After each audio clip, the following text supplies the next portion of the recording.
Good afternoon, Scott Campbell, Christian pastor in French Quebec. It's been a while since I've had a chance to speak with you, and so it's good to be back.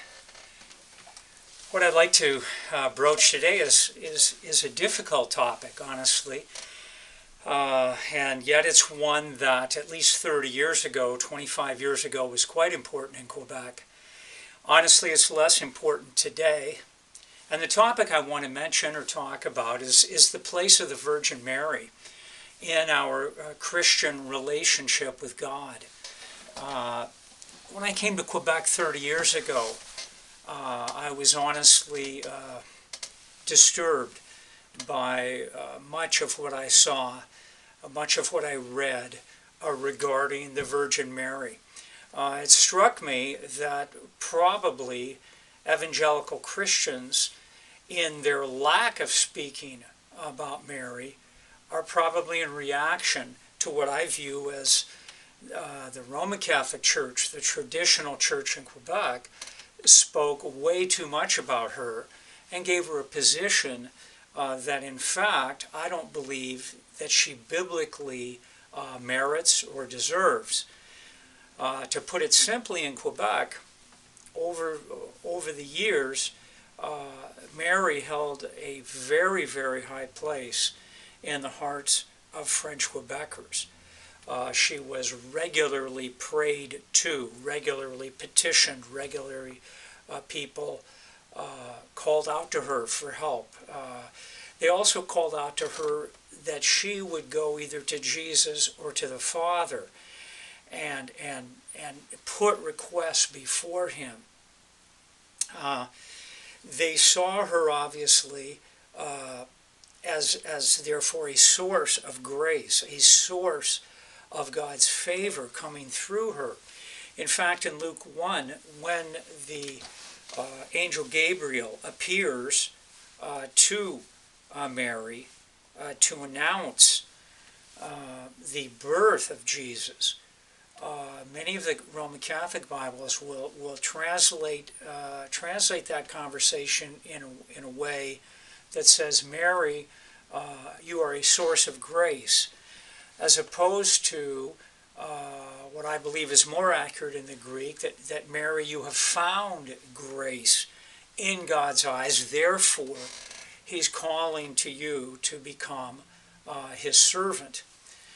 And so, as I said, many times in Quebec, evangelical Christians have at times just kind of avoided Mary, rather than recognizing that she is an incredible, incredible example of someone who offers herself to God, an incredible example of one who is faithful. And so, in fact, we should not be resistant in any way to call her blessed. She was truly blessed by the Father, and in obviously a very, very difficult situation.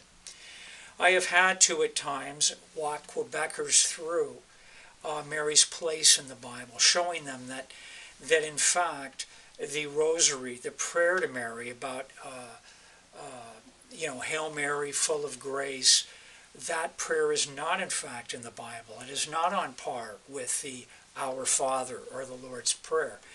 And that has been, for many French Quebecers, an eye-opener.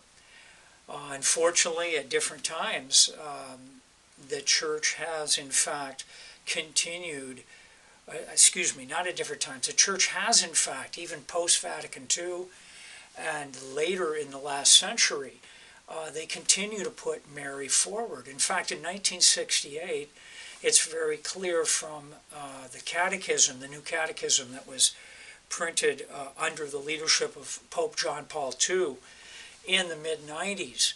I bought both the French version and the English version, and it was very clear that they have now given Mary the title of co-redemptor with Jesus Christ.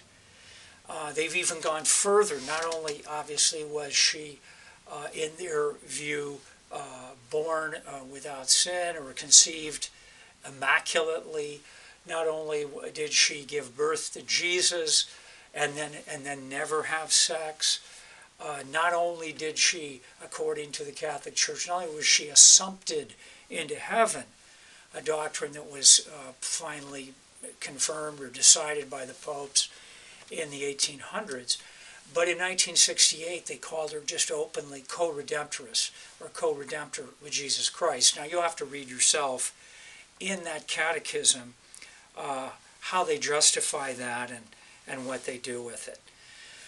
So for me, these were difficult things ideas, and for me, false doctrines to deal with.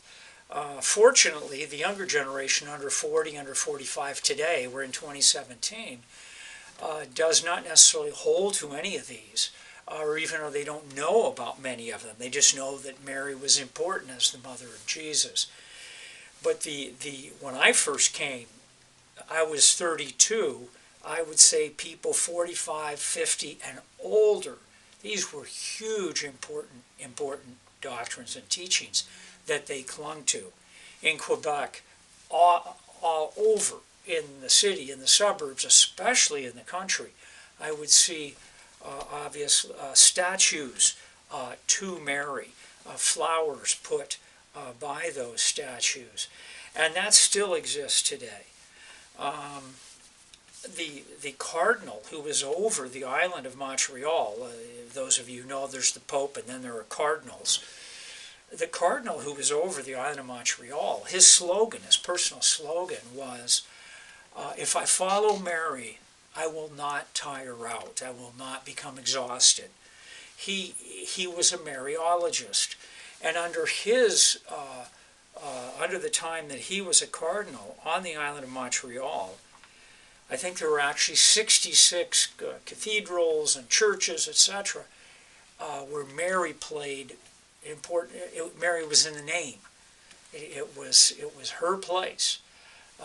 One of the largest cathedrals in Montreal is a cathedral called Mary, Queen of the World, and that's how she's viewed. So the important thing, and I'll finish with this, is to obviously bring people to a biblical understanding of her person, who she is, what she did, her great importance, but not making too much, not going above and beyond. She's not deity, she's not divinity, she's not part of the Trinity, she's not someone that we should be praying to. She is a great example.